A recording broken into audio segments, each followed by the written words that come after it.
Roberto कैनेजा, गस्तावो Zerbino और Fernando पराडो समेत 45 passengers की जिंदगी कुछ ही पलों में नर्क से भी बदतर होने वाली। एंडेस की पहाड़ियों के बीच जहां का टेम्परेचर -30 डिग्री सेल्सियस होता है, वहां इन 45 पैसेंजर्स में से 16 पैसेंजर्स ने अपनी फैमिली और फ्रेंड्स के बॉडी पार्ट के फ्लैश को खाके अपनी जान बचाई थी। ये कहानी है उरुग्वे एयरफोर्स फ्लाइट 571 की, जिसने 12 अक्टूबर को उरुग्वे देश से उड़ान भरी, जिसकी डेस्टिनेशन थी चिली देश की राजधानी सैंटियागो। इस फ्लाइट में पैसेंजर्स और क्रू को मिला के टोटल 45 लोग हैं। अगर सिर्फ पैसेंजर्स की बात करें तो फ्लाइट में रग्बी टीम के मेंबर्स, उनकी फैमिली और उनके फ्रेंड्स हैं। वैसे तो ये फ्लाइट सिर्फ 3 घंटे की थी, जिसमें फ्लाइट को पार करनी थी एंडस की ये ऊंची ऊंची पहाड़ियां। एंडस माउंटेन वेस्टर्न हेमिस्फीयर के सबसे ऊंचे पहाड़ों में से एक है। इन पहाड़ों में सबसे ऊंचा पहाड़ माउंट कॉन्गुआ है, जिसकी ऊंचाई 22,831 फीट है। 12 अक्टूबर 1972 को इस फ्लाइट ने अपनी उड़ान भरी, लेकिन उड़ान भरने के कुछ समय बाद ही पायलट को यह समझ में आ गया कि मौसम खराब होने वाला है, जिस वजह से फ्लाइट को तूफान में आगे ले जाना सही नहीं होगा। इसीलिए फ्लाइट को अर्जेंटीना के मेंडोजा शहर में उतारा जाता है। मौसम थोड़ा ठीक होने के बाद 13 अक्टूबर को इस फ्लाइट ने एक बार फिर उड़ान भरी। मौसम अभी पूरी तरीके से ठीक नहीं हुआ था, लेकिन इस फ्लाइट के पायलट फेरेदस ने इस रास्ते को पहले भी 29 बार पार किया था, इसलिए शायद उन्हें कॉन्फिडेंस था कि वो खराब मौसम में भी फ्लाइट को उसकी डेस्टिनेशन तक आसानी से पहुंचा सकते हैं। फ्लाइट उड़ने के 1 घंटे के बाद तक सब कुछ सही चल रहा था, लेकिन धीरे धीरे मौसम ज्यादा खराब होना शुरू हो जाता है। इस टाइम पे प्लेन 5500 मीटर में पूरी तरीके से इंस्ट्रूमेंट मेट्रोलॉजिकल कंडीशन में था। इंस्ट्रूमेंट मेट्रोलॉजिकल कंडीशन एक ऐसी कंडीशन होती है जिसमें पायलट को खराब वेदर की वजह से कुछ भी दिखाई नहीं देता। उस टाइम पे प्लेन की लैंडिंग के लिए रनवे पे अलग अलग तरीके की लाइट जला के पायलट को सिग्नल दिए जाते हैं सेफ लैंडिंग के लिए। फ्लाइट 571 इस टाइम पे ऊंचे ऊंचे पहाड़ों के ऊपर थी, जहां किसी भी तरीके की लाइटिंग मौजूद नहीं थी। इसीलिए पायलट फ्लाइट के इक्विपमेंट्स और अपने एक्सपीरियंस के बेसिस पर लोकेशन का रफ आकलन करता है और प्लेन को बादलों के बीच से ही आगे बढ़ने देते हैं। कुछ टाइम बाद जब को पायलट को लगता है कि उन्होंने एंडस की पहाड़ियों को पार कर लिया है, तब वो एयर ट्रैफिक कंट्रोल से परमिशन मांगते हैं फ्लाइट को लैंड कराने की। अब क्योंकि उस टाइम पे एयर ट्रैफिक कंट्रोल फ्लाइट 571 से रेडार से कनेक्ट नहीं थे, इसीलिए वो फ्लाइट की लोकेशन को समझ नहीं पाते। रेडार अवेलेबल ना होने की वजह से एयर ट्रैफिक कंट्रोल भी पूरी तरीके से पायलट के ऊपर निर्भर थे फ्लाइट की लोकेशन को लेके। को पायलट की परमिशन मांगते ही एयर ट्रैफिक कंट्रोल से को पायलट को इजाजत मिल जाती है फ्लाइट को लैंड करवाने की। एयर ट्रैफिक कंट्रोल पायलट को ऑर्डर देते हैं प्लेन को 3500 मीटर्स पर लाने का। जैसे जैसे प्लेन नीचे आता जाता है, प्लेन में भारी टर्बुलेंस देखने को मिलता है। पैसेंजर्स में से एक नंदो परादो नोटिस करते हैं कि प्लेन बहुत तेजी से नीचे आ रहा है और प्लेन पहाड़ों के बहुत पास है। यही वो टाइम था जब पायलट को ये रियलाइज हुआ कि वो अभी भी एंडस की पहाड़ियों के बीच में ही है। पायलट तुरंत एक्शन लेते हैं और प्लेन को ऊपर उठाने की कोशिश करते हैं। इस टाइम पे प्लेन पूरी तरीके से वर्टिकल हो चुका था, जिसकी वजह से प्लेन शेक करने लगता है। तभी प्लेन का एयरक्राफ्ट ग्राउंड कोलिजन अलार्म बजने लगता है और सारे पैसेंजर्स अलार्म को सुनकर डर जाते हैं।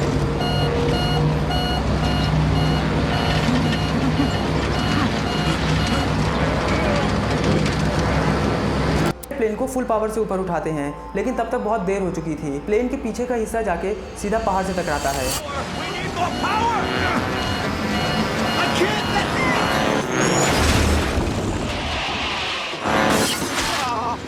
पहाड़ी से टकराते ही प्लेन के पीछे का हिस्सा प्लेन से अलग हो जाता है और कई पैसेंजर सीट समेत प्लेन से बाहर गिर जाते हैं। इस टकराव में प्लेन का राइट विंग भी प्लेन से अलग हो चुका था। अब प्लेन तेजी से नीचे आने लगता है और प्लेन का लेफ्ट विंग भी पहाड़ से टकराकर अलग हो जाता है। प्लेन के आगे के हिस्से में अभी भी बहुत से लोग थे। प्लेन के आगे का हिस्सा बर्फ में 725 मीटर तक 350 किलोमीटर/आवर की स्पीड से आगे बढ़ता रहता है और आखिर में एक बड़े से पत्थर से टकराता है, जिसमें पायलट की तुरंत डेथ हो जाती है।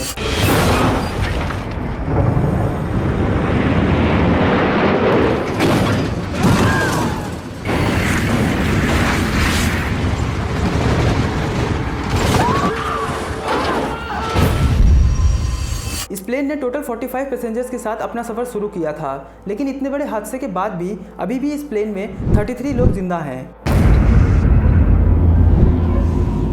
12 died in that initial crash and 33 survived. आप लोग को लगेगा कि ये 33 लोग कितने ज़्यादा खुशनसीब हैं कि इतने बड़े हादसे के बाद भी ये जिंदा बच गए, लेकिन ऐसा नहीं है, क्योंकि ये प्लेन एंडस की पहाड़ियों के बीच 3500 मीटर की ऊंचाई पर अपने प्लेन रूट से 80 किलोमीटर दूर बिखरा पड़ा है। इन 33 लोगों में से मैक्सिमम बुरी तरीके से इंजर्ड थे, जिसमें से एक थे फर्नांडो पराडो, जो कि स्कल फ्रैक्चर की वजह से कोमा में थे।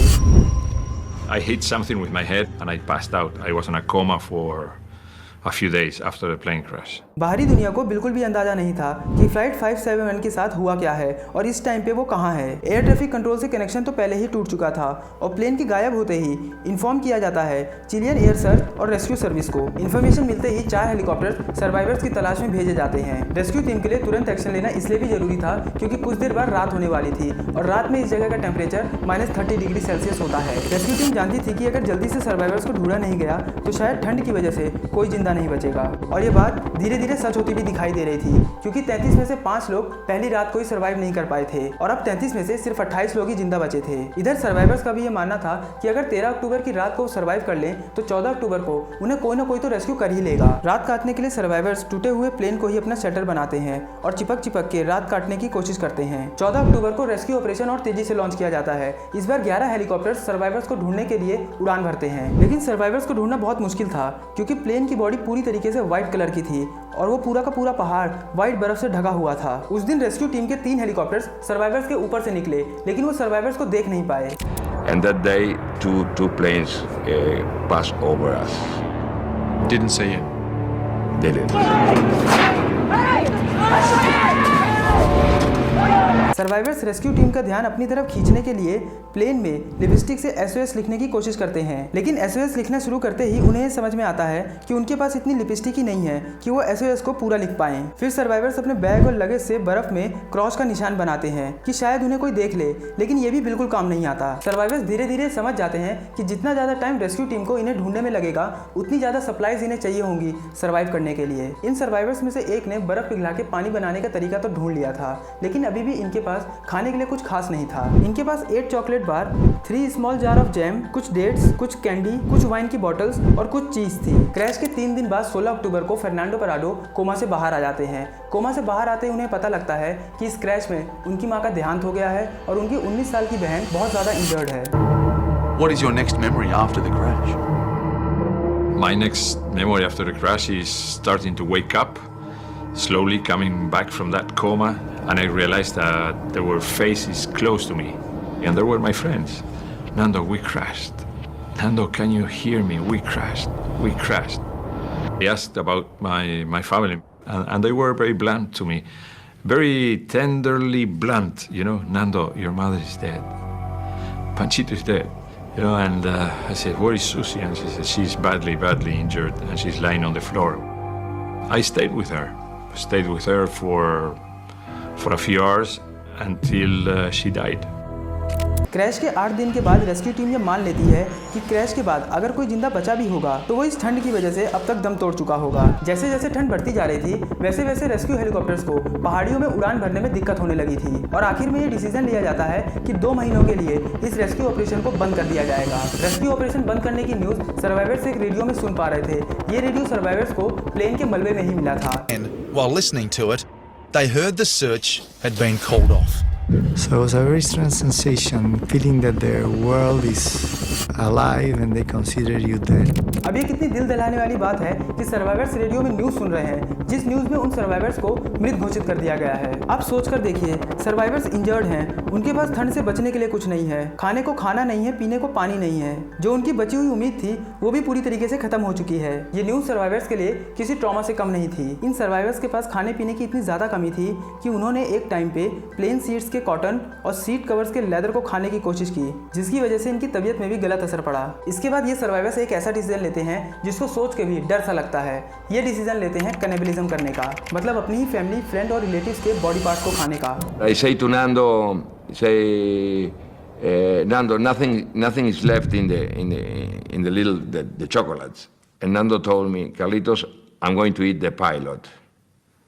That it's logic to say that because Nando loses his mother and his sister after. So, as I used to say, consciently or unconsciously, he was, say, the responsible of the whole thing is the pilot. So, What are we going to do? We have to eat, and the only proteins are the dead bodies of the people that were in this plane.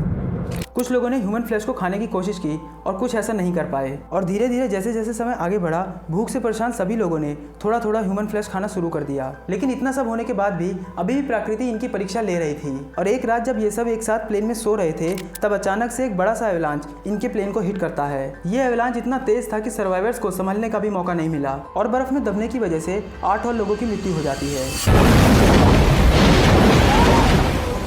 It was so fast, it's like a lightning hitting you. And I tried with all my strength. I couldn't move. And I said, Roberto, you had it. You're going to die. That's it. A very nice sensation of heat between my legs because I was peeing on myself and saying, that's it. I was dying. I didn't have maybe 5-10 seconds of life in me. Somebody scratched my face and I could breathe. बचे हुए 19 लोग अभी भी plane के अंदर बर्फ के नीचे धंसे हुए थे। बड़ी मुश्किल से बर्फ के ऊपर आने का रास्ता बना पाते हैं। So these guys who started this chain reaction, they saved 19 guys. 19 guys in 3-4 minutes.